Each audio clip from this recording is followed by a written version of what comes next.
ማርያም ምስክር ናት። በእውነት ክፉ ሰው ቢደበቅም ክፋቱ ይታወቅበታል።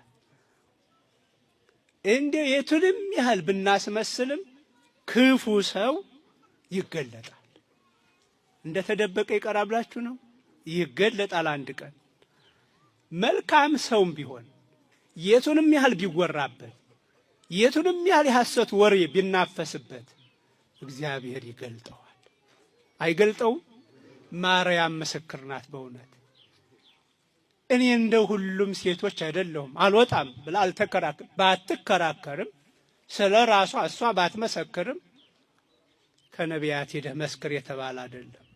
ከሰማይ ከመላእክት ወገን ገብርኤል ሄደና ከሴቶች ሁሉ ተለይተሽ አንቺ የተባረክሽ ነሽ አለ። እንዴት ደስ ይላል!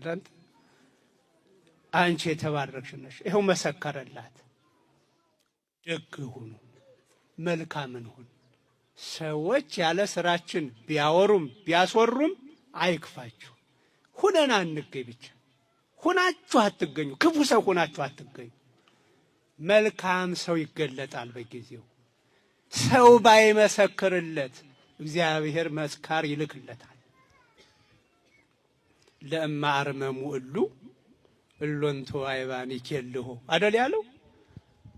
ቢፈልግ ድንጋይ ያስመሰክራል እግዚአብሔር።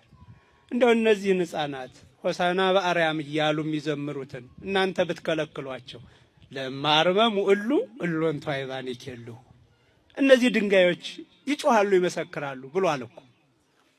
እንደዛ አላት። ክብር ምስጋና